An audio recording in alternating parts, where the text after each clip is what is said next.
chers élèves, comment allez-vous? J'espère que vous allez très bien.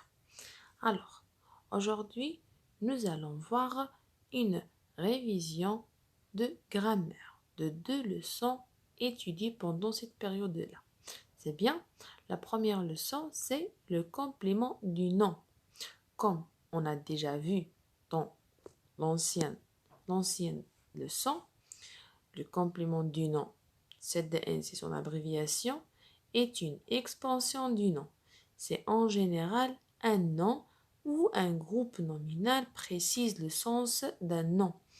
Il est toujours placé après le nom qu'il complète et relié au nom par l'une des propositions de, à, en, pour, etc.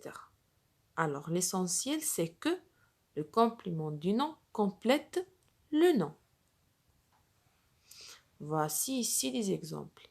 Un livre pour enfants. Un livre, c'est le nom.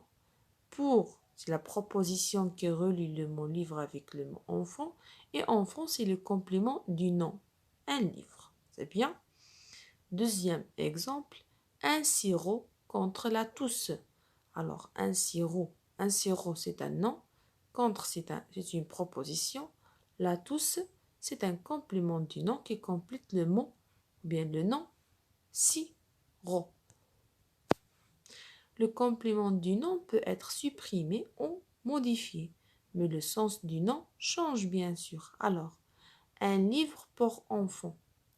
Dans cette phrase-là, on a le livre pour enfants. Dans la deuxième phrase, on a un livre pour maman. Alors, le complément du nom ici, c'est changé. Dans la première phrase, le livre était des enfants. Dans la deuxième phrase, le livre est de la maman.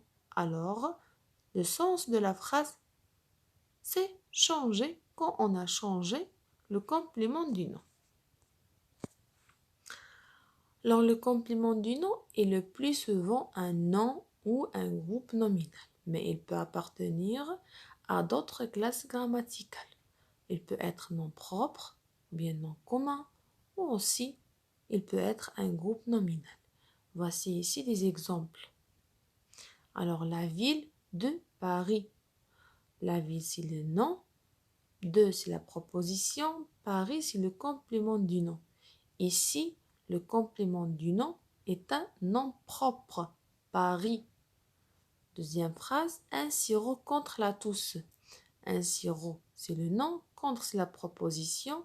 La toux, c'est un complément du nom. Alors, la toux ici, c'est un nom commun. Dans la troisième phrase, on a la dépollution des eaux usées. Alors, la dépollution, c'est le nom. Et des eaux usées, c'est le complément du nom. Et le complément du nom ici est venu comme, ou bien sous forme de groupe nominal. C'est bien? Alors, maintenant, nous sommes passés à la deuxième leçon de grammaire qu'on a déjà étudiée. C'est les compléments circonstanciels.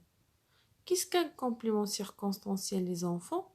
Comme on a vu, le complément circonstanciel, CC, c'est son abréviation, est un mot ou un groupe de mots qui nous apporte des précisions sur l'action dans la phrase. Il peut nous renseigner sur le lieu de l'action, ou bien le temps de l'action, ou bien la manière de l'action, ou bien le but de l'action, ou bien la comparaison entre les actions. Alors, voici ici le complément circonstanciel de lieu. Il précise l'endroit où se déroule l'action. C'est le cessé de lieu. Et il répond à la question où. Deuxième complément circonstanciel, c'est le complément circonstanciel de temps. Alors, le complément circonstanciel du temps indique le moment où l'action se déroule. C'est le complément circonstanciel de temps et il répond à la question quand. Troisième complément circonstanciel qu'on a vu, c'est le complément circonstanciel de la manière. Alors, Ce complément-là renseigne sur la manière dont se déroule l'action. C'est le complément circonstanciel de manière. Et il répond à la question comment. Maintenant, on a ici le complément circonstanciel de but.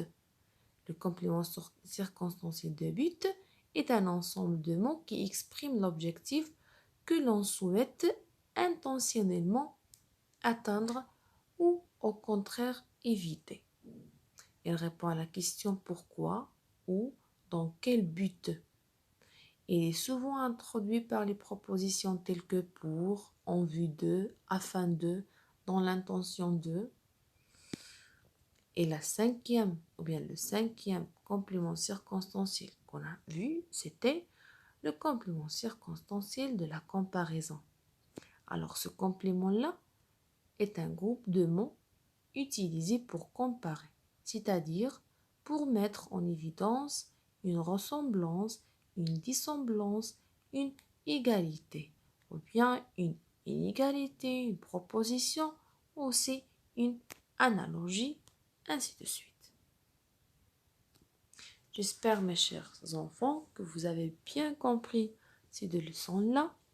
Et si vous avez aucun souci, si vous avez des questions, posez-la maintenant sur le groupe par audio, s'il vous plaît, et attendez la réponse. Et après, vous devez faire l'exercice numéro 3 d'application du manuel, page 70, sur vos cahiers de maison. Mais la correction de cet exercice-là aura lieu demain, Inch'Allah. C'est bien? Merci.